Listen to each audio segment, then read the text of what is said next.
Right, we are live. All right, we are live.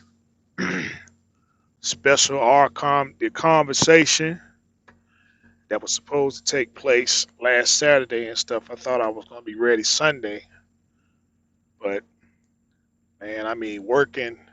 I'm telling you, that late night driving is a beast. That late night driving is a beast. All right, what's good, everybody? Mr. Hicks, Mr. Aaron. All right, I got a bunch of let's see, I got a bunch of questions to come through right after I did my live feed. Yeah, I got a bunch of questions to come through after my live feed Saturday and stuff, and so I got to address those. And then it was another question that came through earlier that week from the brother Son Waterflow. So shout out to that brother there and stuff, man. Check him out on Instagram, Son Waterflow and stuff. He be posting up some real dope stuff, man. I mean, you know, he very into the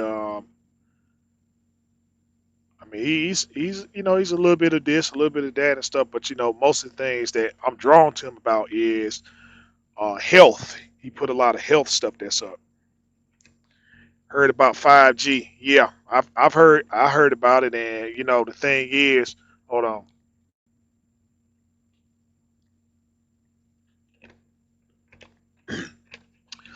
it's just like anything else and stuff. With this coronavirus, I don't get into that stuff because I don't get into it because it just leads into a bunch of nowhere.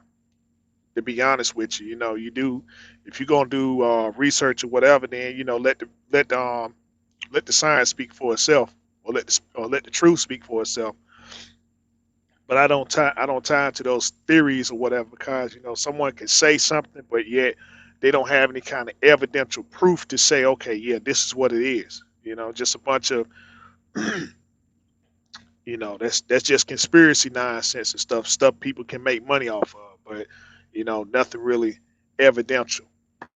So we're gonna let that be what it's gonna be. Now, when they start tying in the trucking, then I'll start speaking on it. I just tell people don't waste your time with it. It's just a great big nothing burger, which is what entertainment is about to start with. So I'm trying to wait on Sunwater Flow to get in here, cause if he can, then I can go ahead and break that information down. If not, then let's see. Yeah, everything's fine. Everything's okay.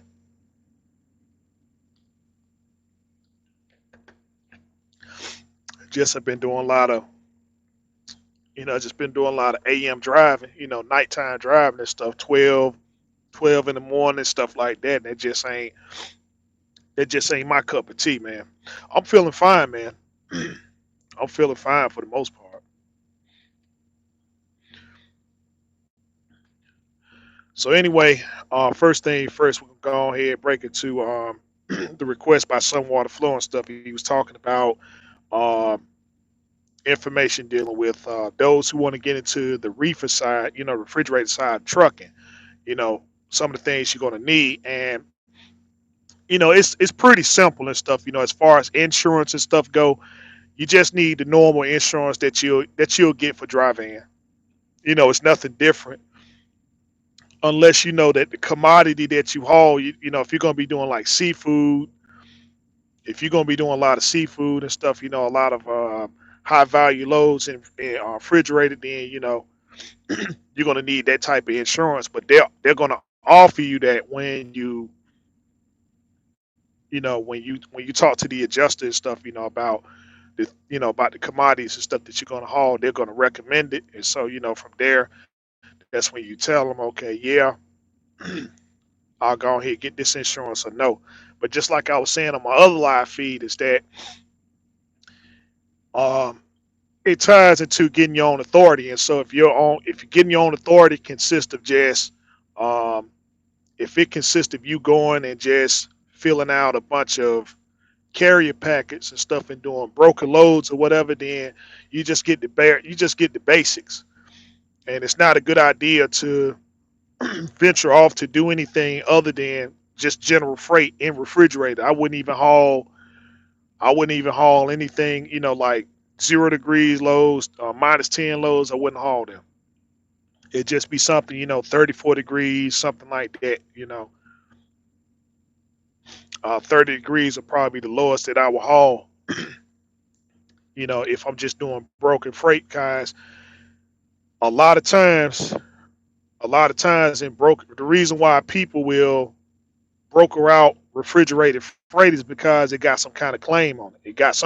It's something wrong with the load from the get go. They want you to go in, they want you to count every piece and make sure that everything's there and stuff. A lot of these cold storages, you're picking it up from there, and you're not trying to be standing on the dock for 5, 6 hours watching somebody load. Cause the way I feel, They got supervisors that's there, and that's their job to supervise the comings and goings inside of the business. They know what orders are coming down. It's not my job or anybody else's job to go and check and see if the order was picked correctly. Our job is to pick up and transport the freight from point A to point B. If I got to start going into the, you got to go into the dock, which lets you know that it ain't worth nothing now because, um, with the pandemic that's going on, they don't even allow you inside the facility no more. You can't go. Oh, can I go on the dock and count freight? No, no. See, ain't no more. They don't have any kind of problems and stuff now about ship, load, and count. They put that right on the paperwork. Yep, we shipped it, we loaded it, and we counted it.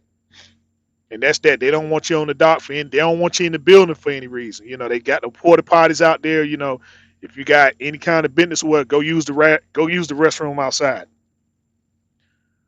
So that's the thing there and stuff with refrigerated. They typically send you to a place and then they load you up with the wrong product. Then you get there and then they want, even though it's their fault, they're looking at you like, well, you should have been doing the job that we get paid to do. And now you got this claim against you and stuff. And so you're fighting back and forth between that just to get your money. And so, if you let's see, I know this is all okay. Yeah, I'll speak on that. Cab over. Yeah, I'll speak on that. But you know, as far as like the refrigerator and stuff goes, this thing is that if you can haul it, but that's the thing there and stuff. It will be based upon general stuff like, okay, can I pick it up? Can I deliver it? And is it less dealings and stuff that I have to do from point A to point B? But as far as like produce and you know that specialty stuff, I wouldn't even be messing with it. Nope. It got to be straight product, something that I can pick up and deliver and stuff. And if I can, pick it up and deliver it on the same day. I don't even want the stuff sitting on my stuff. I don't even want to sit in overnight. I don't want to be picking it up on Friday and delivering on Monday. You know, because I was speaking to a broker today. I was speaking to a broker today and stuff. They was asking me, well, it was TQL. I spoke to TQL, and I was trying to do a load and stuff for them. Well, I was inquiring about a load for them, and they asked me what was the price that I need in order to do the load and stuff. And so I told them, they were like, man, they give me a scenario. Oh, well, even if the load had 4 stops on it, we couldn't be paying that amount of money. And I'm like, well, see, that's the problem with the industry. You got too many people that's going out here that's willing to break their necks and stuff for this little piece of freight. And then when they run into some issue or whatever, which is what's going to happen typically, they're going to run into an issue, and then you know they pretty much got the load done for free because you don't know the the transaction that's happening between the broker and the customer, but they're going to point you out to be the enemy and say, well, okay, well, the freight, their insurance is going to pay for the load, or even if it doesn't, then what you were supposed to pay, you don't have to pay now because we're challenging it, and we're going to withhold the money we were supposed to pay for the load, and then you just typically got it, you got it shipped for free, and then we're going to challenge it. in hopes that the driver just say, you know what, I'm gonna throw my hands up and just be done with it, right? But I'm so uh, um, I'm so strapped for cash, right, that I'm willing to overlook it. I'm gonna go over here and do another load for you and stuff just to get caught into this same situation. And see, TQL is very good for that. You know, another broker, John Giroux, they're good for it. That's why a lot of people don't want to. That's why John Giroux, a lot of people don't want to do any kind of credit with them. You know, if you especially if you you know, you got your own authority, and you know, you got your own authority, and you're talking about factoring and stuff. You know, as far as like credit or whatever, they won't mess with it. They like, man, look, you gotta get your money from John Drew directly, because they are some very funny brokers and stuff, man. They're good for dealing. You know, their thing is they get with these farmers and stuff, you know, in hopes that the load can be sold. You know, it's not sold or whatever. It's in hopes of it being sold, and then you go over there and hook up to the load, refrigerated load. You get it to the customer, and then you find out that, you know, when the USDA and stuff check it out, they saying, well, you know, no, we don't want it. So now you got to take it to a market or whatever and stuff, and then they want to challenge you and say, well, it was something that you did. Obviously, you know, it was either done during the, you know, during shipment, or uh, you didn't keep it at the right temperature, because they anticipate you to get the load and say, well, okay, it's cool outside and stuff, so I'm gonna just run my reefer on start stop instead of continuous. You know, they'll put it on the bills and stuff. You know, run the load at 34 continuous, 45 continuous, and people don't do it. They just, I'll put it on start stop, and then they challenge you, and then you got to go and you got to go get your stuff downloaded. Once you get it downloaded, you find out that the load, well, they got the evidence that they need and stuff, you know, to put a claim against you. And now you stuck show enough. Now you got to pay. Now you got to pay for some stuff that you don't even want. The farmer got paid, broker got paid, and then you stuck with the load. And you know that happens a whole lot out here and stuff, man. They tell guys stuff. Look, put your load on stars. Put your load on content. Run it continuous, even in the winter. Run the load 34 continuous. Run this at 30. Okay, yeah, I'm gonna put it on start stop. You know, thinking that, well, the customer isn't gonna go and they're not gonna challenge it, because you know the load gets there and stuff, and then you know a lot of times they take the stuff on off of there. You think you in good shape, and you find out you're not. So you know, with refrigerated, it's one of those things where if you're gonna get into it and stuff, it's best to get a customer base in that. You know, cause with dry van, you know, with dry van and stuff, you know, it's a little bit more laid back. A lot of the rules and stuff are more laid back. But refrigerated, any little one thing can cost you having to pay out thousands of dollars. You know, you'll lose your hat messing with this refrigerated stuff, and they go anticipated on the fact that you're not gonna pay attention. You know, you're gonna go to the cold storage, and you're gonna be sitting in your truck, you know, because you don't want to be sitting on the dock counting freight. You don't want to be, you don't want to. You're worried about the fuel that you're burning in your reefer unit, so you put it on start stop, because, well, my refrigerator, you know, my load and stuff is still going to be at a certain temperature or whatnot.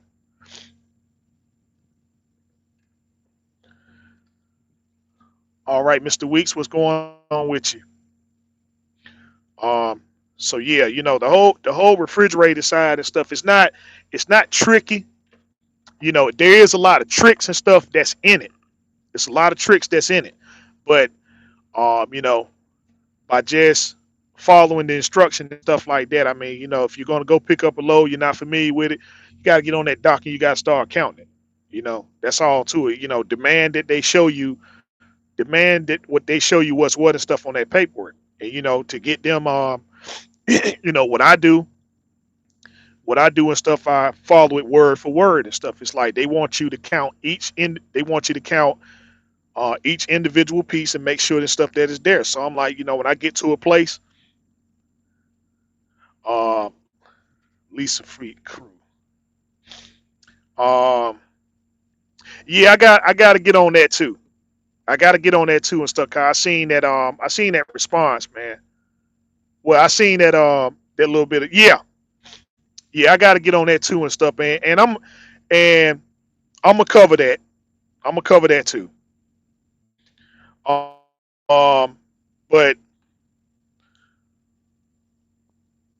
oh, and something else. I'm gonna just go and give you the whole science on it. I'm gonna give you the whole science on it. Since he gonna make you pay for it. Let's see. you know, since he gonna make you pay for it, I'm gonna tell you the right way to do it. It ain't gonna cost you a dime. So yeah, with this whole refrigerator stuff, what I do typically when they say, well, you can't put ship load account on the load, I go on the dock and I challenge the paperwork and say, well, look, you're showing me product. I want to see each and every single individual. I want to see every single box to make sure that everything matches up. And they already pulled the order. Oh, well, we can't do that. Well, then it said to contain there, right? It said to contain. By then, they go get the supervisor and make a big whole fuss about it. And by then, man, you know what? Just go to your truck. Just go to your truck and everything and stuff. We're just gone. We'll sign for it and stuff like that. Okay. Can you send the email? And so, yeah. And so that's it. All right. So, all right. So, Mr. Aaron, let's see. Go to your question and stuff.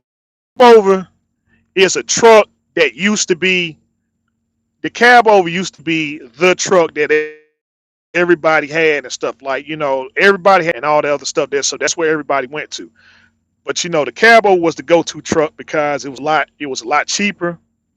It was a lot cheaper than your conventional, and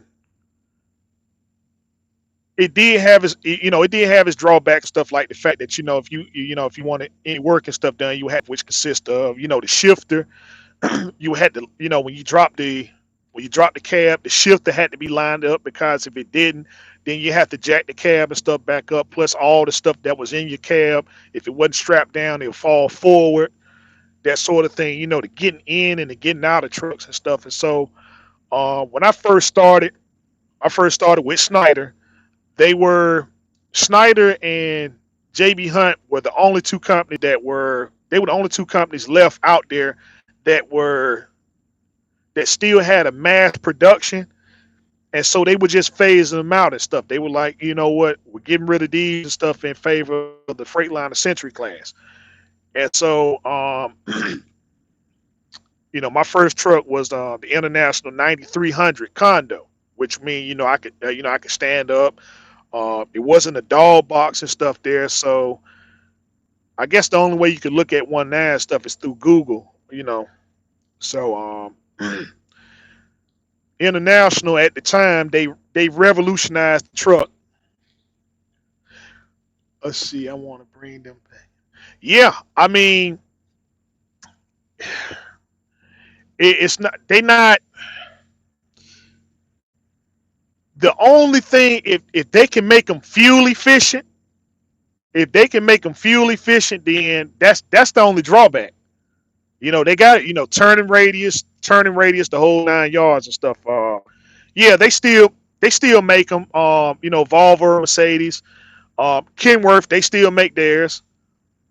The only one that don't make cab overs no more and stuff is International, and that's cause but the whole cab over thing and stuff is overseas, where they really have to have the turning radius and stuff.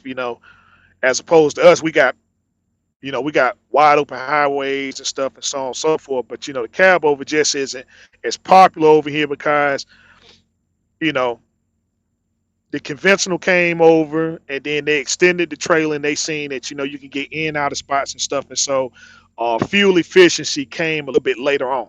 But you know um like, see, over there in Europe and stuff, see, they run V8s over there.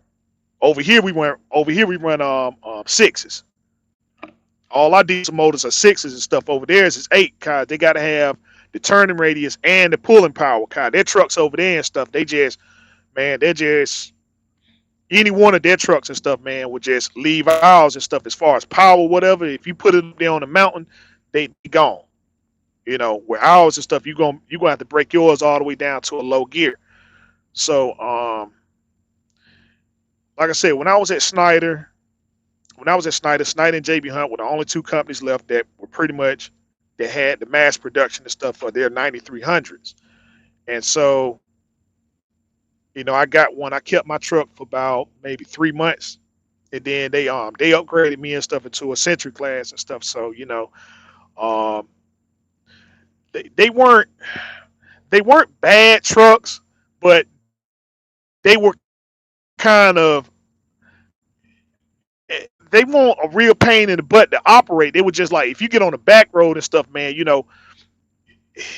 You sat. You see, you think that they're able to get there. Do you ever think I'll be able to get there over here? Um, I don't know. I don't know. But those cab overs, man, huh, they were just kind of like you had to learn how to center it. If you could center that truck and stuff, man, it was a piece of cake. It was a piece of cake to operate and stuff, man. It just, I definitely had fun. I definitely had fun driving mine and stuff. The only reason why I wanted to get out of mine was because it to have a cab over at Schneider, you already had the reputation of being a rookie, and then that cab over just solidified it. Like, oh man, you just a super rookie. But other than that, man, I enjoyed the truck and stuff. It's just um, that was the thing then and stuff. Now, now and stuff. I mean, you see a cab over and stuff, man. It's like you got to take pictures in the whole 9 yards. But you know, 20 years ago, man, they were just everywhere and stuff. And the first thing somebody said, "Oh man, I don't want that truck." Screw that. You can get in the truck. You know, like the popular truck at the time was the FLD 120. Everybody had, and that truck turned like a tank. But that's the truck everybody wanted. And so, that's the thing there and stuff with the cab over, man. It is, um, you can find one. They real easy to work on. They real easy to work on and stuff. I mean, they just, you know, if you can get it, you can work. You ain't got to worry about being, you don't have to worry about bridge laws and stuff like that. You can run a lot of these back roads and stuff, and they can't mess with you because you're not over length. You're not over length. Let's see, and let's see, what was the other thing? Yeah, you wasn't over length or nothing like that and stuff. And then let's see what else with the camo. It's real hard and stuff for you not to get. Let's see, I'm trying to.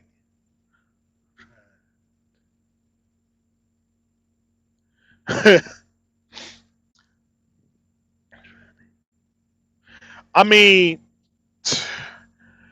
no, you can't get a those European trucks and stuff, man. It's very they tried it though.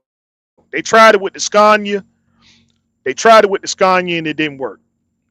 So I mean, they manufacture them here though. They build them and they manufacture them here and stuff, but they send them straight overseas and stuff. The second they get, they'll drive them from the plant to the yeah, from the plant to the dock, and then from the shipping dock and stuff like that. And then after that, overseas they go.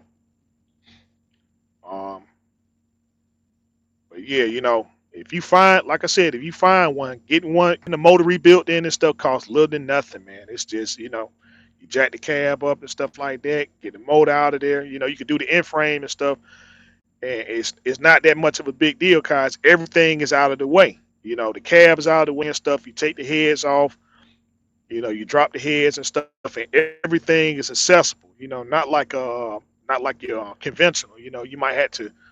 The conventional is it's a lot harder to work on, but a cab over, shoot, if they got the garage big enough to where they can move the cab, and it doesn't bump up against nothing, then in frame ain't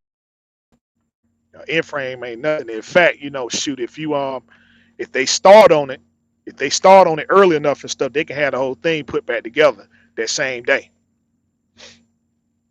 But it's just the fuel mileage and stuff would just be terrible on the truck, you know.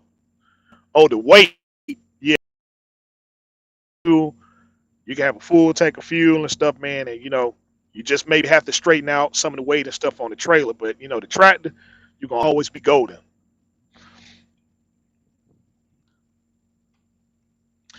Said trying to build a different and more desire. Okay, so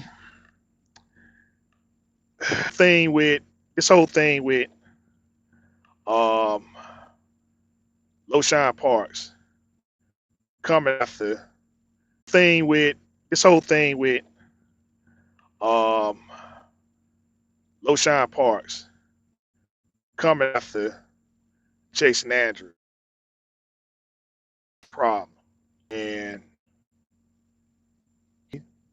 that the thing were indirect. It was going to advise you speaking on him to know exactly what it is and stuff that people are talking about.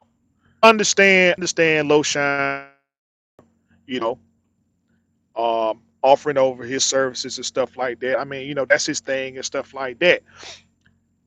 My thing has been is that the thing that you speak upon has to be something. It has to be something that's producive. I keep cutting out. Okay, I guess that's my service getting janky then. Um, when you speak about something, it has to fall in. It has to fall in line with with being productive, right? If you're buying a whole bunch of trucks, show and prove, right? Then again, you have to show and you have to prove that the things and stuff that you're into is correct. All right, brother Williams, what's going on with you? It has to be correct, and so you can put whatever brand and stuff you want to, but when you're giving people information and then they're going out here and they're trying it and it's not working, uh-oh, and then they coming back and saying, okay, well, what's the problem? Because see, I got the information for you and I applied it and it's not working. Then you see it's either one or two things. Either the information that's being given isn't correct, or it may be something that you're doing, incorrectly. So you see, when you're in that position there and stuff, what do people typically do? They're not going to tell on themselves and say, man, hey, listen, hey, this is a hustle. And and it's not. To a degree, it's not. Let's see. So what?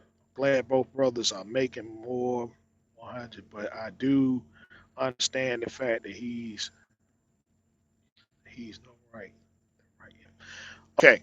So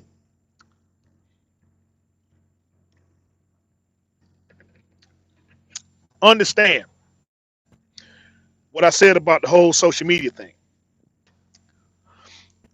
You can watch the information, right?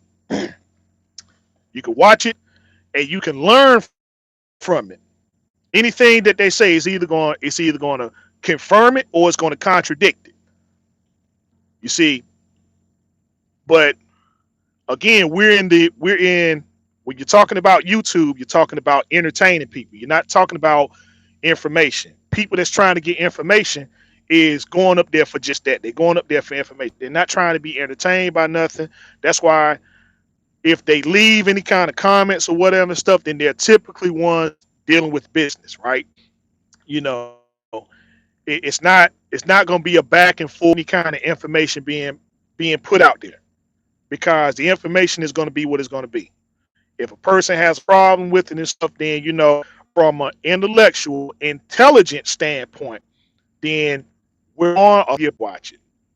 I could just log off and can go do something else. especially if I know that the information is wrong. Okay. Now, um, the other thing is the other thing is stuff that people have to understand is that when you're on this platform, right? When you're on this platform, you have to do certain things to keep certain people interested in your brand. And if you can go back, if you can go back to when everything got started, you can see the individual being humble about their information. It was very humble. But over time and stuff, when the subscribe count grew, right, so did the level of arrogance. That also grew too and stuff. But you see, if your platform is based upon information, then you're bringing in more people, and so when more people are coming in, they're going to be inquiring about this information. And so the information that you're inquiring, right, if only one person is giving it, then okay, you know. Or when I started out, I got maybe a comment or two and stuff. Now I'm probably getting comments and stuff every week about talking about trucking. And so, again, I just have to ask people to be patient. I have to ask people to be patient and stuff. Where I was able to talk to a person for maybe 2 or 3 hours, I had to cut it down to 2 hours, and then now down to an hour, and then to 30 minutes. As time moves on, but a person is putting out their brand. When they're putting out their brand, you know, those who are trying, they're not looking at all flat things. I'm not looking at tools or your shoes. I'm not interested in that. I ain't interested in the type of house or car that you drive. I'm not interested in none of that. Because the thing is that those are the things that you enjoy. Those are the things that you like. You know, I'm only interested in the information to move me forth and stuff because, like I said, I don't like BMWs and Mercedes. That's not me. That's not my thing. You know, I'm all flash. I'm all cash, no flash. I wear plain clothes. I wear plain clothes. I do a lot of things and stuff differently. But my information's not gonna be sold upon how much ice and stuff I got. If I'm looking fly and stuff, because the thing is, you got millionaires and you got billionaires. And see, the billionaires are the ones who set the trends. But you don't see them all iced out. You don't see them over here in the background and stuff with a bunch of cars and houses or none of that stuff there. What do billionaires do? They go to seminars. They go to these seminars. They're wearing, they wearing modest apparel, and then they're putting information out there. That's it.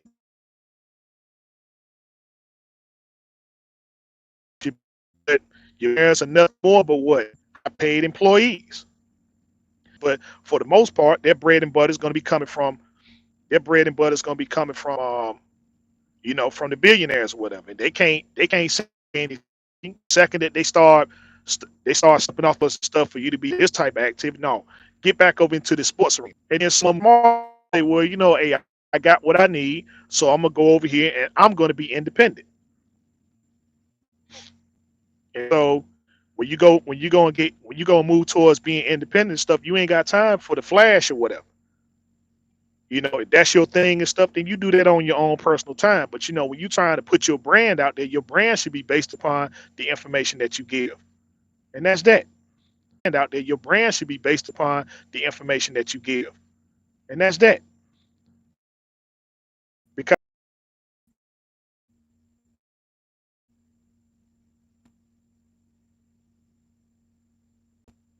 okay, all right, sorry about this stuff. I said the service starting to get a little janky over here and stuff, but I said for the most part. So now that I got that out of the way, Visa fleet. This is what you do. Number one, you're starting off from scratch. You ain't no capital. You ain't got no capital. You ain't got no money. You ain't got no credit. But what you're trying to do is that you're trying to build yourself up to a point to where you can get these things. I mean, number one, you got a plan. I want to is that you build up your capital, because once you get your capital is going towards fixing your credit, right? Whatever problems that you had, you're going over here, you're contesting. That means you're taking your money and correcting whatever problems you have with your credit. That means dedicating yourself to get financial literacy. All right, which means that you got to step outside the realm, operating everything into your business. Okay, so the only thing you have right now is capital that you'll get out here and move right from point A to point B. So you're in a lease where you're getting your money head up. You ain't no taxes taken out of it, no nothing. If you go in your business, what you're doing is that if you know that what you're doing is for the sake of business, the IRS takes every single day as long as you're trying to create a business. If you're going to get all this other nonsense and stuff that's not constant business, then yeah, then that's your net income, and you're gonna have to pay taxes on it. But the capital that you're ascertaining is going into business. So first, I don't have good credit, so now I need to do those things and stuff in order to increase my credit. That means getting financial literacy from people like Cole, people like Edie Cole and stuff, and many others who have that understanding about building up credit. This is where you need to be taking your capital and are investing into people that can give you understanding of how that works. Because you're in a level of trying to learn this, you don't have it. So it means you got to purchase a few books and dedicate yourself to learning the craft, right? Then that's the money that you take, your capital that you're making, and these are the things that you begin to invest into. Things, business, anything that gives you the financial literacy to get an understanding of how you can get your credit score, how to get more capital. Because the end game is for you to go out here and purchase equipment to move into the next level of leasing a fleet, right? So you now you get lease truck. All right. So once you got the capital that's needed, you got the credit that's needed. All you move the next step. That's when you go down there to Freightliner or Bill or Kenworth and say, well, look, I don't want to buy a truck. I want to lease one. I want to lease one.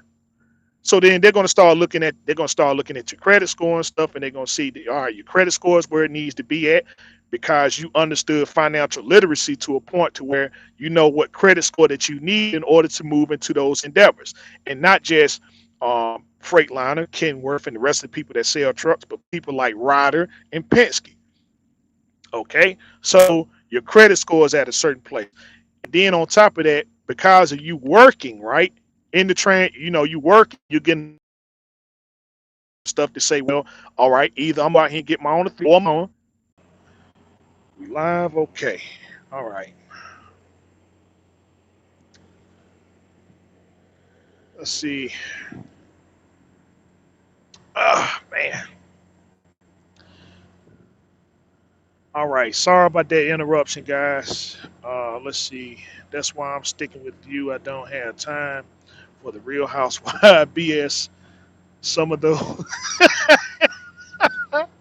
Okay, all right. Must be in Arkansas. No, no, I'm not in Arkansas. I'm in Massachusetts over here. I'm over here at the CNS in Massachusetts and stuff, man. I had to. Okay. All right. So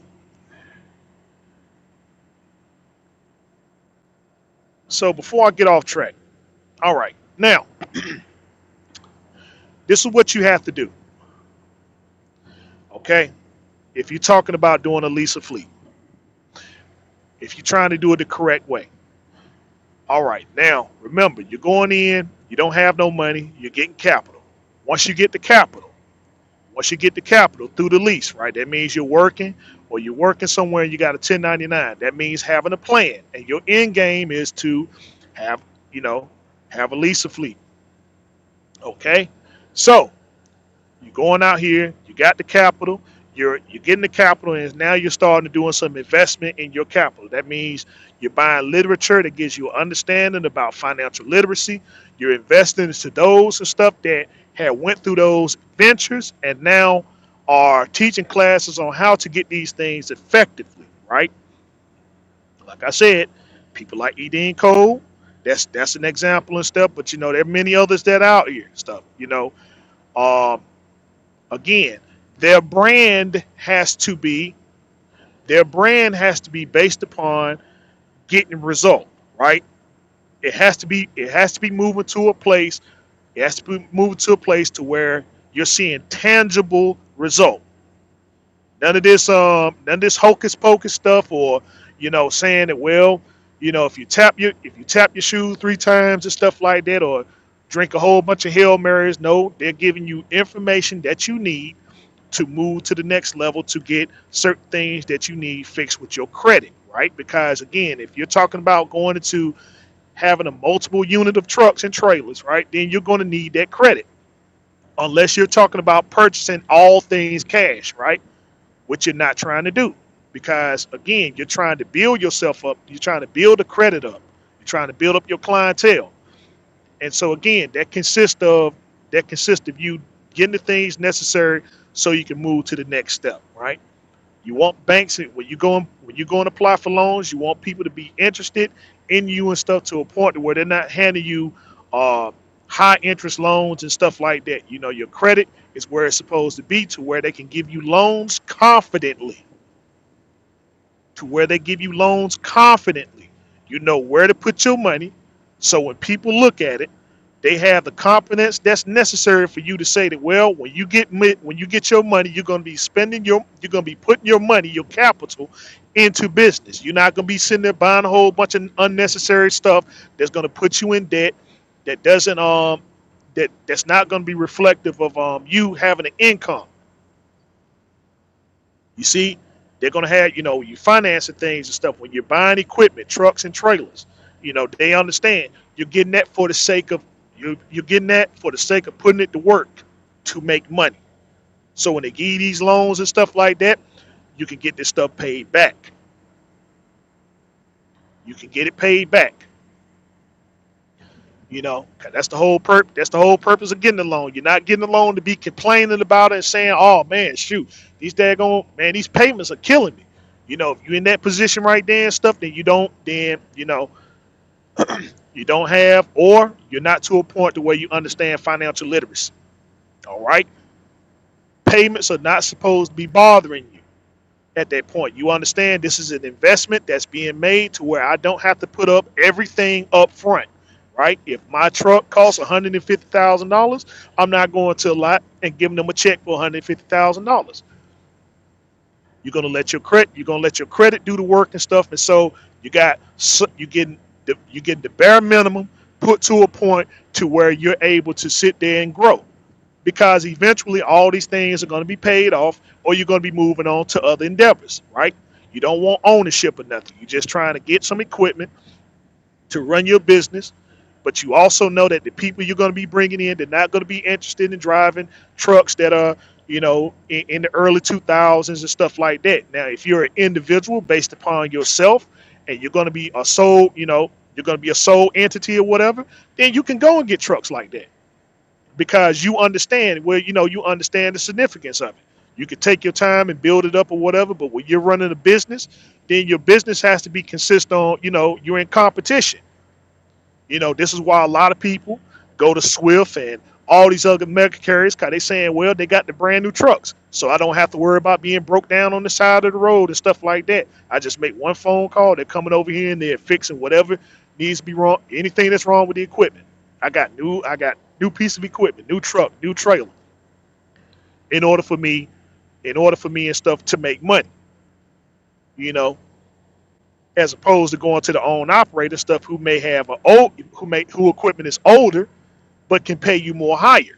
But when things and stuff break down, they're going to require you and stuff to do. You know, you gotta get with the program too. Like, yeah, I'm gonna get the truck fixed, but I'm gonna need you to get over here to this shop, instead of saying we're not. We're gonna go to the nearest Freightliner We're gonna go to the nearest Freightliner or Kenworth and stuff and put you up in the, um, put you up in the Ramada or in the Hilton or whatever and stuff. It's gonna require you and stuff to have to, work with the own operator stuff, which people don't do, by the way. This is why they wind up going over there, and then the second they get into a problem, oh man, I'm quitting.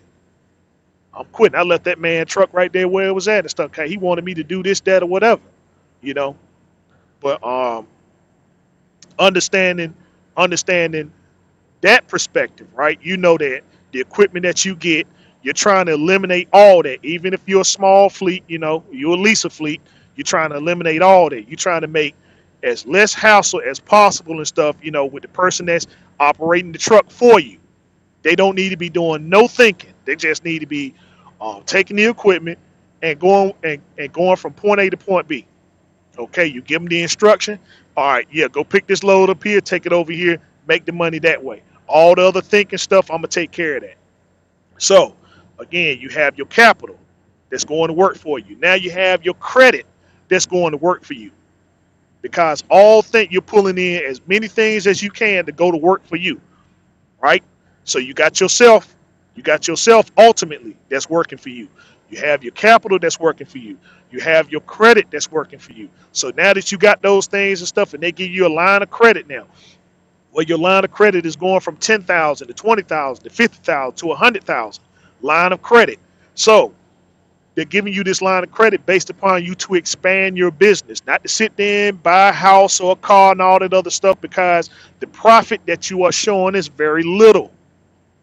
The profit that you're showing is very little. Why? Because the things that you are going to get, they're going to be all incorporated in your business anyway. Whether it's your house, whether it's your car, your clothing, your vacation, they are all going to be incorporated in your business. By understanding financial literacy, these that teaches you how to incorporate all these things. So when you say, well, I want to take that vacation down there to the Cayman Islands, right? All right, well, since I'm going down there, it might well accommodate and consolidate. We're going to make this we're going to have a workshop. So by understanding financial literacy, so that you can get tax breaks on you going down there to the Cayman Islands, right, and not have to show that it was a profit for you to get down there, but in your business, you got to set up a workshop. And so your workshop consists of you being on this cruise ship, renting out this nice, beautiful conference room and stuff with all these projectors, and then y'all coming in there for 2 hours just speaking about business, right? Even though you're down there for 3 days, the only thing you have to do is just show that you spoke about business for 2 hours. After that, okay, well, shoot, it's more shrimp on the barbie. Let me go down here to the beach and all this other stuff here, and you just dedicated 2 hours. But the whole thing is a write-off. The whole thing is a write-off. You know, this is what businesses and stuff do. They say, well, hey, we invite you to come down here, thus and so, and we're gonna have us a good time. But we're also but it's required that everybody sign in and stuff, right, and sit in this thing for, sit in this conference room and stuff while they bringing you in pina coladas and you know steaks and all this other stuff. Just watch this film strip, that was made by Rand McNally speaking about how to operate your equipment safely. Okay, you sign off on it, you get the credit from the IRS. Instead of you now having to pay that $100,000, for you to have a good time and stuff like that, it's all a write off. Hey, it qualified under me doing this for the sake of business. Same thing with your clothes and your cars and all that other stuff. It's all incorporated in your business. So your net worth, right, when everything is said and done, what's the money that's left over? That's your money. But you ain't got to do anything with it because it's all being taken care of inside of your business. Everything is working hand in hand. You start working, your capital goes to work for you, your credit goes to work for you, and the business is now taking care of itself. And so what's left over, that's yours, but you don't have to touch it because you're being fed every day. Your bills are being paid, the whole 9 yards. So um, that's the whole aspect of the business. And so when your credit score is where it's supposed to be, you go down there, you say, hey, listen, I'm not trying to own no truck. I'm not trying to buy no truck for 5 years and then park it in the yard because after 2 or 3 years and stuff, when that warranty is up, I'm going to be turning it in. I'm going to be getting something else. And so they're going to draw up a lease. And being that being that you got that good credit score, and it's between you and whatever business you decide to go to, whether it's Freightliner, Kenworth, Volvo, whether you go to Penske or whether you go to Ryder. They're going to draw up a contract. It's going to be something that's feasible. And then that's when you begin to negotiate and say, well, okay, let me add in a couple of things like, um, hmm, how much will a full maintenance program cost me? All right, well, we're going to go ahead and throw that on in there and stuff, That's in there in the contract, which means that if the truck breaks down, they're saying, well, we have 2 hours to respond. They call this 800 number. They're either going to fix the truck in 2 hours or they're going to bring you another truck for you to drive or your driver to drive. And then they're going to go in, they're going to get your truck fixed. And then once your truck is fixed, they're going to bring it back and give it to you. You're going down the highway. And all that's encompassed in the payments and stuff that you make every month. Okay. So once the lease is up and stuff, you're building up your credit, your clientele. So this time they only let you get 3 trucks, right? This time they only let you get 3 trucks. But remember, in those 3 years or whatever time and stuff it took when the lease is up, your business expanded. So now you done went from 3, and they're gonna tell you, okay, how many trucks and stuff did you want? Well, I'm gonna need 10 this time. So you got 10 trucks. You got 10 drivers that's in them. So when these transmissions start messing up or get in them and they don't do the right thing, oh well, it's no big deal because all that's covered under the maintenance program and stuff. And once that's covered, and stuff, truck breaks down, okay, make the phone call. Make the phone call. They're gonna come over there. They're gonna fix the truck and stuff. It's no cost to you because all that's encompassed in the business. Now, the only thing you need to do is to make sure that the drivers that you have, your employees, are competent. And how you keep them competent? By setting up, things and stuff that they want. Set up the things and stuff they need. Make sure that they're getting paid on time. Make sure that they have benefits. Make sure that they have benefits and stuff. Or if they are inquiring of trying to do the same thing that you do, offer them a lease program. Okay, well, you can lease that truck right there you're driving. Right now, I'm only paying $300. I'm only paying $300 a week for that truck, right? Which is $1,200 a month. I'm only paying $1,200 a month and stuff. But for you, I gotta have to charge $800. I got to charge $800. So that's 400. That's $400 in your pocket for just the truck by itself. Now remember, he's leased on with you and stuff. So now you control. Now you control the truck. You're getting your money off the truck. You're getting your money off the loads. That contract fee, all these other things there and stuff. So now you're accommodating and consolidating. You took most of the stuff that you would have to take care of yourself, right? And now you put it on him, the person that's leasing your truck. Now that's on them to operate the equipment, you know. And so of course you got to have some fallback and stuff because they might fall in the hole and stuff, and they're not able to pay, for their expenses and stuff for the week, whether it be fuel or truck payment and stuff and whatnot. But just remember, you got these trucks, you done leased them out. You got It's only costing you 300. You lease it out for 800, so that's a $400 profit to you per truck. So you want to make sure that they're doing the right thing and stuff, so that the profit that you make is continual to be a profit. But you set up all the things and stuff that's necessary so that drivers they aren't abandoning your truck and none of that stuff there. You're talking to them and you're getting into their minds and say, well, hey, I believe in you and I appreciate all the work and stuff that you do and everything. Here you go, man. Here's a cookie for you, and here's a hat and a T-shirt. You know, those sort of things up to keep up the morale of the drivers. So you got dispatchers in there. You tell them, hey, listen, when they call in here, you listen to their concerns. You listen to their concerns and stuff like that, but just make sure that they keep their eye on the prize, which is picking up the loads and delivering it from point A to point B. And that's the whole gist of the matter. Now, the problem where it comes in, that is where people sit there and try to skip over some steps and stuff and say, well, because I'm in this comfortable position, right? I'm able to go over here and get numerous amounts of trucks and stuff, even though I'm paying $800-900 a week, where you supposed to be paying about $300-400 a week, just like the people who originated that program. But They did the same steps. That's why they're not paying an arm and a leg for the equipment. But they're saying they have enough confidence and stuff to where you can go over there, you can get those trucks and stuff like that, and you can accommodate and consolidate the company. You know, trucks and stuff have to be sold. Trucks and stuff have to be sold and stuff from the dealership. That's how they keep their doors and stuff open. They get kickbacks from the fact that you're able to go over there and you're sending people over there to buy these trucks. And so with the trucks come everything and stuff with it, repairs, repairs and stuff like that. That means the mechanics and stuff gonna have jobs. you know. And remember that the truck is based upon, you got that on that maintenance free program, but how you get your kickback is that let's just say the truck breaks down, right? They're telling you, oh, wait a minute, don't take it over here to this shop.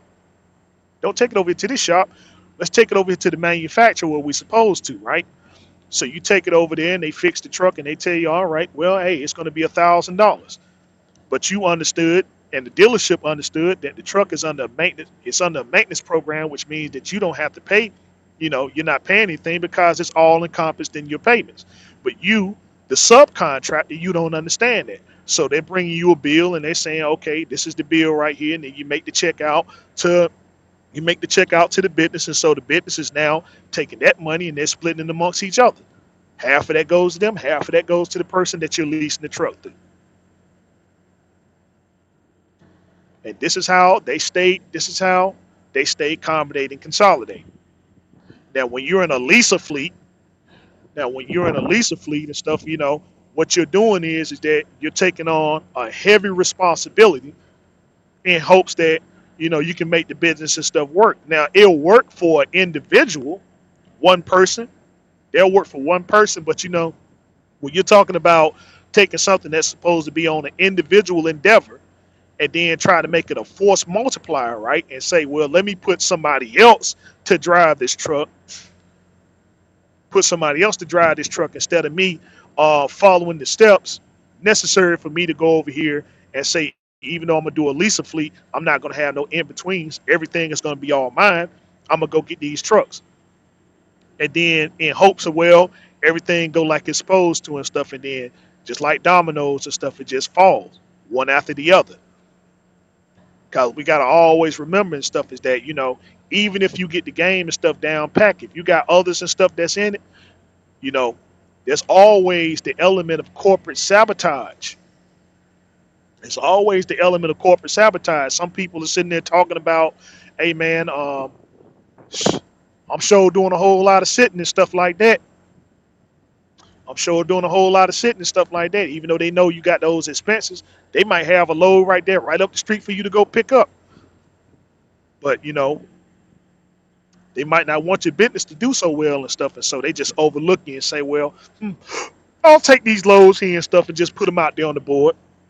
I'll broker the loads out, even though I got a truck right there and stuff that can pick it up and can make that money. You know, so you got those elements and stuff there and stuff. That's the whole reason why getting your own authority is so important, because when you're getting your own authority, again, you'll have a watchful position to a point to where if somebody's trying to sabotage you, right, you can see it, you can call it out, and you can deal with it. But see, when you're on that position of being small fleet or being a leaser fleet, you see, you can only speculate. You can only speculate and stuff, but what can you do about it? Well, you can prepare yourself and stuff on the low and stuff, right? But you can't do anything openly. You can't call it out, because if they say, we're going to discontinue your contract, you know, you got to think about you and the other people and stuff, man, that's counting on you to make that money and to get that news and stuff to say, well, you know what, they discontinued the contract. We ain't got no more freight, period, as opposed to having your own authority, okay, hey, I ain't doing no loads for you no more and stuff, and that's that. You just make a phone call to your people, tell them, hey, look, hey, we done. We ain't doing no more loads for these guys and stuff here. But we still got other contracts and stuff that we got to line up. We still got other customers and stuff that we're doing work for. We're just not doing work for that particular individual no more. The operation still continues. Yeah, it'll be a little bit of a setback, but the thing is, if a person is doing business and stuff like, if a person is doing business like that, right, then that's somebody you don't want to be around to start with. The process of elimination, but that's the importance of having your own authority. But the likelihood of that happening to you when you got your own authority is very slim. That's why a lot of people and stuff that go into business ventures and stuff like that, it typically works out for them. But when you're leased on, you know, any little one thing can mess your whole operation up and stuff. And that's why I tell people, don't get comfortable. Don't get comfortable. Go in there, get what you got to get and stuff like that, and keep it moving. What do I think about old TMC trucks? They are the best. They are the best used trucks that you can get, hands down. They are. They are the best. They are the best used trucks that you can get, hands down. TMC. They take care. They take care of the equipment. You have never seen a T. You have.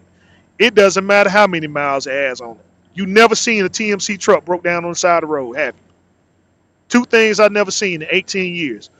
If you see a TMC truck being towed, it's because somebody wrecked it. Somebody drove it in the ditch.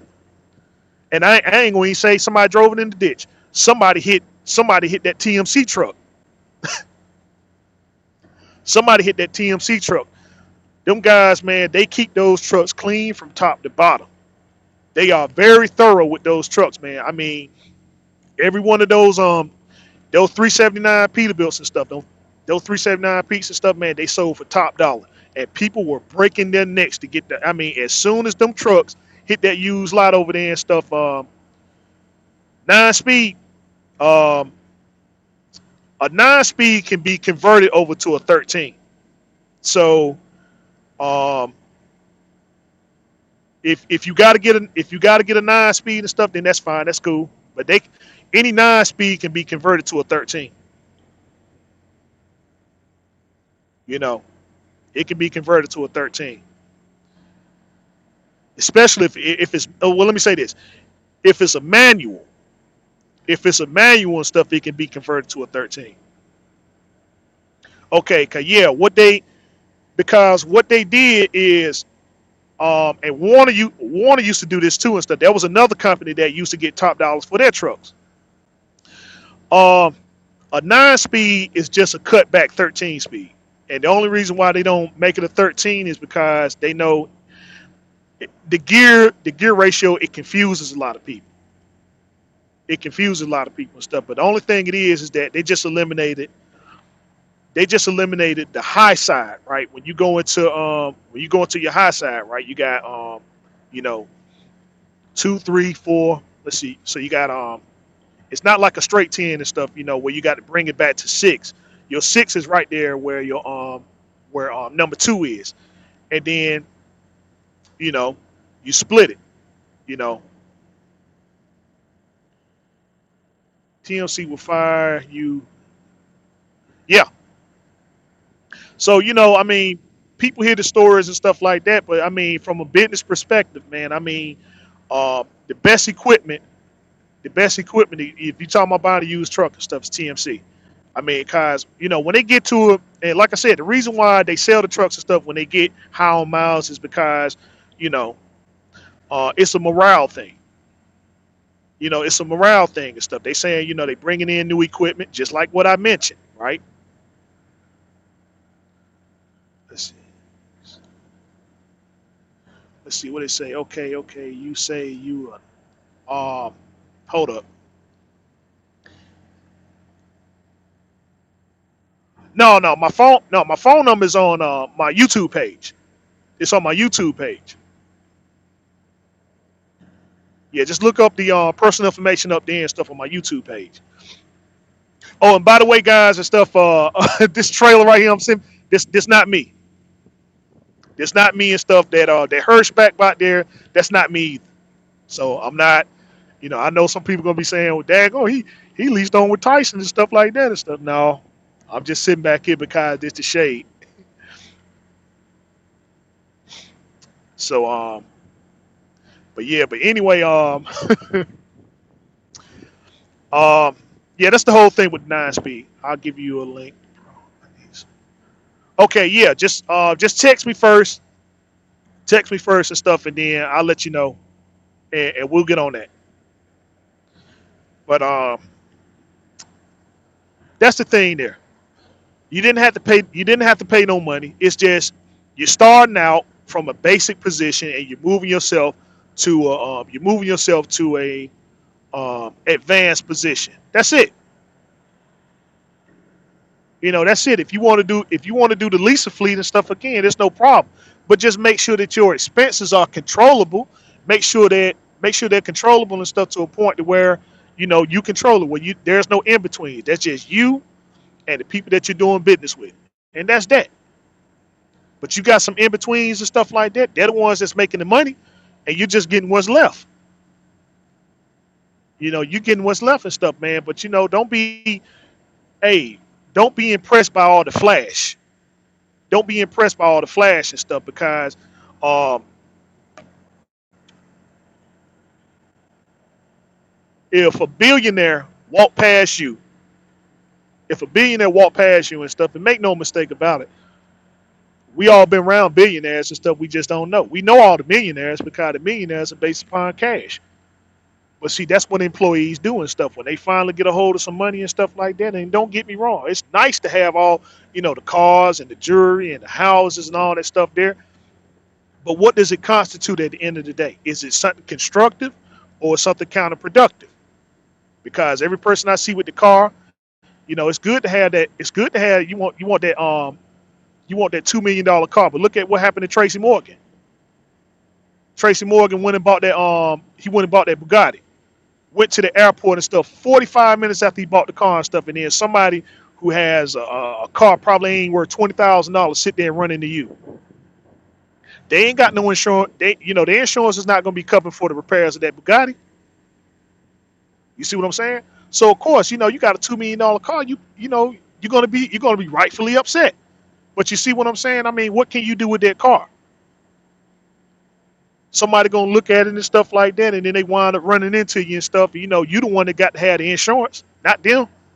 You got to go to your people now and stuff and get your $2 million car fixed by somebody that hit you with a car that's probably worth $20,000. Same thing with the jury. What you going? You got you all iced out and all this stuff in there. And what's the first thing somebody doing? Trying to rob you. They trying to rob you.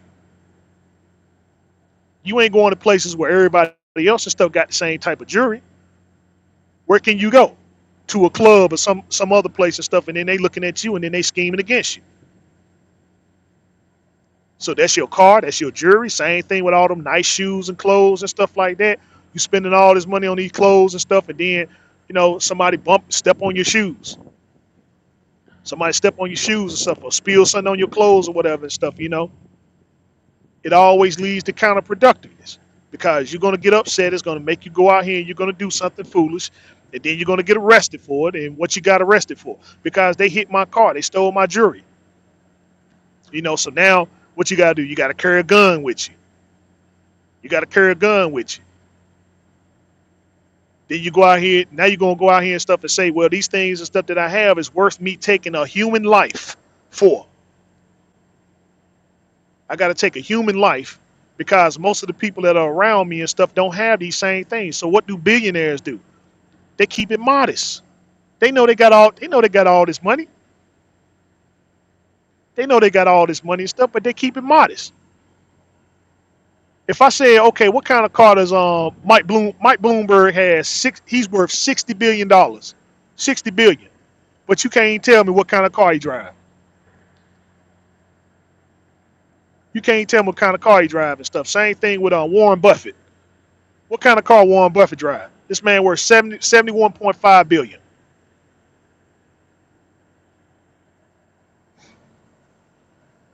Jeff Bezos and stuff, 121 billion. But he buying all these trucks and these cars and stuff for his business. But you don't see him with all these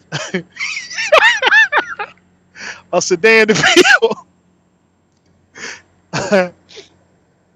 But he ain't over here driving all these Bugattis and uh, All these supercars and stuff just going up and down just going up and down the strip going to work. That man that went out there and leased him a car. He done leased him a car and stuff. He took that same car that he need and incorporated in his business. So he ain't got to write it off. Hey man, I appreciate you listening. But that's the whole name of the game and stuff, man. I mean, Flash Flash has its purpose and stuff, but then when we look at it, and stuff, I mean, what does it mean at the end of the day? 'Cause heck, even with my truck and stuff, I mean, you sit there and you get it washed and stuff like that, and I'm gonna keep it washed, I'm gonna keep it clean and stuff, but then you throw a little bit of chrome on it, now all of a sudden everybody oh man, look at this guy. Try to keep it showroom I try to keep it showroom as possible, but that's cause I'm in it most of the time. But shoot, I got how many cars I got? One, two, three.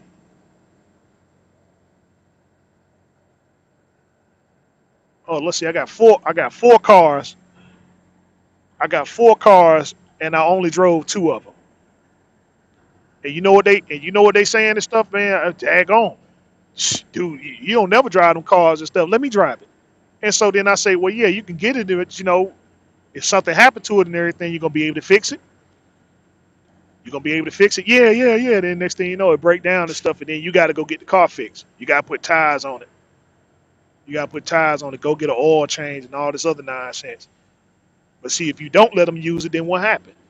Oh man, somebody broke in your car. Somebody done stole it. He got a 2000 Cadillac in a modest house. This man is seven. He got $71.5 billion. And let me say something. Let me say something else, and I'll probably end on this note here. When you get into this world of business, right, you're going to be either one or two things. And this is what I'm probably going to have to. I'm probably going to have to wind up having a debate about this. You're going to be either one or two things. You're going to be one or two things. You can never have both. It's good if you can have both. You're either going to be a good business person and you're going to be a bad family man, or you're going to be a good family man and a bad business person. Cause like I said, you look at those same billionaires. Like I said, let's use Warren Buffett again. Do I speak to Casanova? No, I don't. And he did reach out to me though. He did reach out to me and everything, and I gotta get back in touch with him.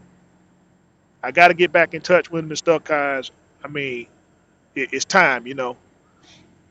It's time. That's my brother, and I love him. You know, but I guess I ain't been doing the brotherly thing and stuff, man, and been keeping up with him, guys. But yeah, I definitely got to reach out to him and stuff, man, and we got to start connecting. But this thing with Warren Buffett, right now, this man's 71.5 billion.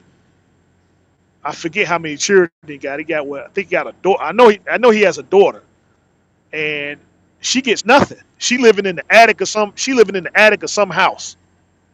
And I think if he passes away and stuff, then she gets like a few $1 million or whatever. But that's it.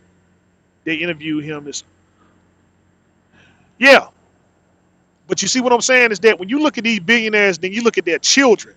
If their children don't follow under the same steps and guidelines and stuff in order to keep business going, then they cast out.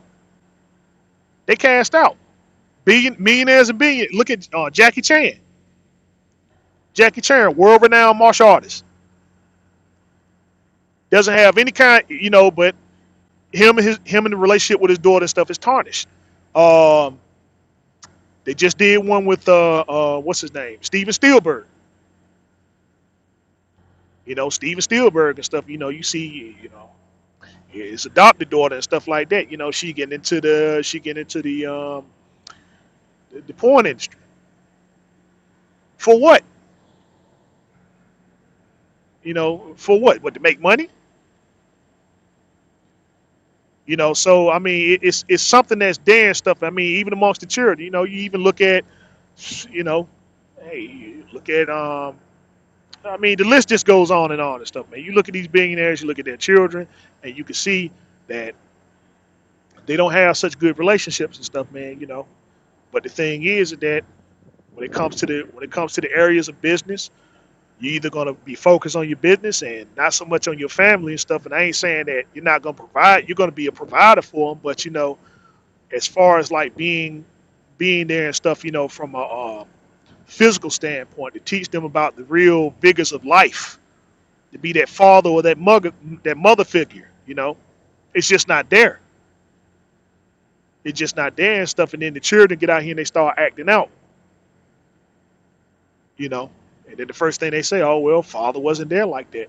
He was always fixated on his business. Mother wasn't there like that. She was fixated on the business and the career. And other people cared for me and stuff like that. But I understand that if the bait comes from anything that I say, it's going to be from that right there.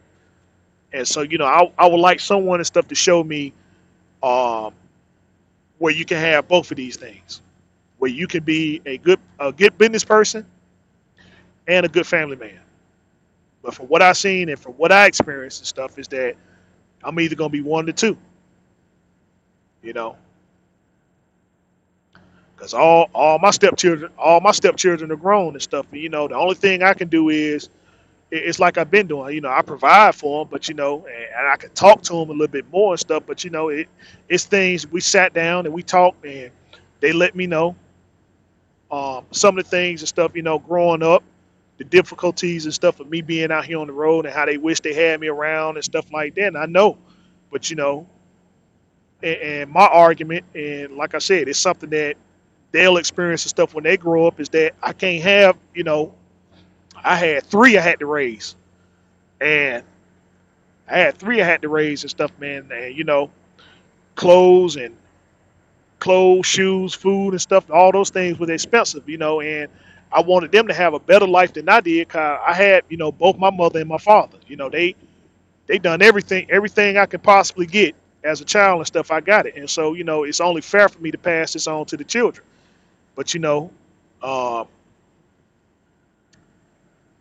unfortunately, I gave them that, but I didn't give them that. I wasn't there physically. I missed a lot of birthdays and graduations and you know, first steps and stuff. I missed a lot of that. But I was still able to provide for them and stuff, and that was the most important thing to me. Is that, listen, when y'all needed something, it wasn't no me sitting on my hands saying, well, maybe it'll fall from the sky or something like that and everything. I had to get out there and I had to get it. As much as I didn't want to, I hated it. Getting up and having to leave and stuff like that. And I didn't want to. But I understood that, children had field trips and stuff they were coming up with. Them things were expensive, man. They won't go on no cheap field trips. They talking about, man, hey, listen, your kid is going over here to Mars and stuff, man. They're going to need a couple thousand. And then, they coming up to me and talking about, hey, hey, Rooster, I want to go to Mars and stuff like that. Like, all right, you got to get out there and you got to get it. So, it's not. I know, as like I said, with my stepchildren, they aren't. We don't have the best relationship in the world, but the respect and stuff is there. But I wish that I could have been there a little bit more based upon what they told me. I wish I could have been there a little bit more and stuff, but I had to do what I had to do for the sake of business. And that's another thing I don't regret either, is that, I just wish that I could combine the two and stuff together and say, well, yeah, I could be a good business person and a good family man. But it was either one or the two and stuff, and so I had to choose the latter, you know. So, um, hey man, that's what's going to happen. People who they don't they don't understand and stuff, like, man, a lot of these arguments and stuff like that. Like I said, I was married twice. A lot of these arguments and stuff like that is it stem from the fact, you know, You ain't home like that. I remember the Wright brother was speaking about that. You know, you stay out there on the road and then you come home and stuff, and then the second you say something, man, you know, the argument just pursue right there. Like, oh, what you doing saying that for? You ain't even home like that. You ain't home like that. You let me worry about this and stuff, and then, you know, you let me worry about this, and then I worry about all this other that go on at the house. You don't see what these children go through every day. You ain't there like that. Plenty of those arguments, you know,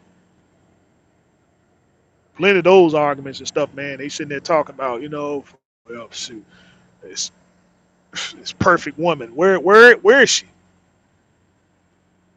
You know, because you have a disagreement in the areas and stuff that you at. That's gonna happen. And you know, you not being there and stuff. I mean, that can be the ammunition that they need and stuff. You know, oh, well, you ain't here like that. You ain't here like that. You don't see what's going on and stuff. And so, all you trying to do is just make sure that the house and stuff is straight. But you know, communication get broke down and stuff, and then the next thing you know, an argument ensue. You sleeping on the couch or in the truck, which I did plenty of nights. I get all upset and mad. You know what? Shoot, let me go in the truck and go to sleep. Then I'm sitting there frustrated, mad, like, you know what, man? See, this is why I don't even like coming home like that. Then I get a phone call I get a phone, hey man, I got this load. You know what? Yeah, bet. Let me go over and pick this load up. Because I'd rather be out here making money. I'd rather be out here making money doing something constructive rather than to be in this house fussing back and forth with this woman and these children.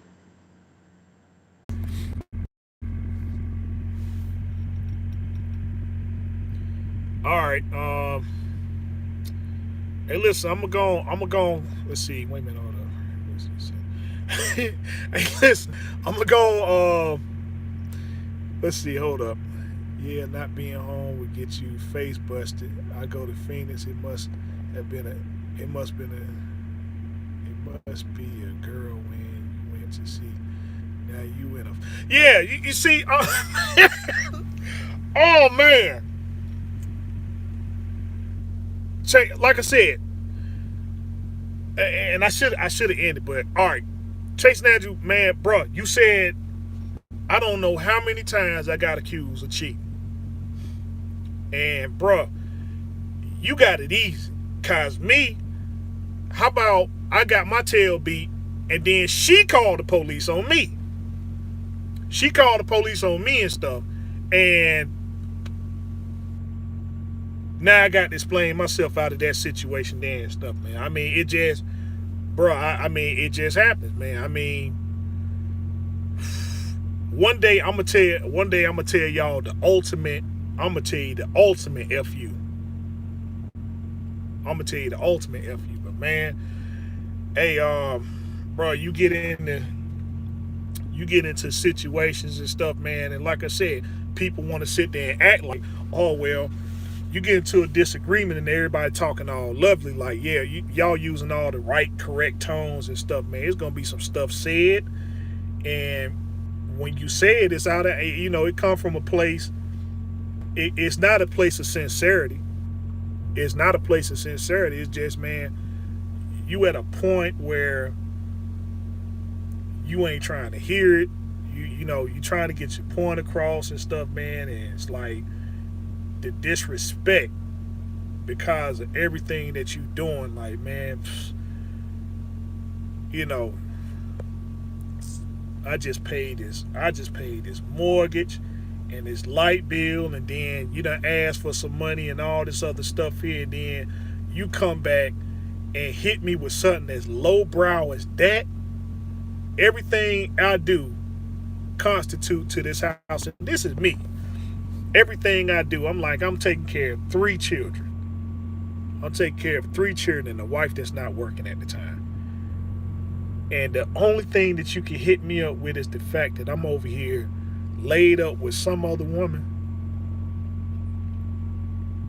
you know, after everything I do, to hit me up with something like that. And it's like, man, and you know, she say some stuff and then you say some stuff, and then the next thing you know, the word that you're not trying to say, let's see, I learned is that women are replaceable, especially the ones that don't contribute at all to it. But look, the thing is, you love who you love, right? The thing is, you love who you love.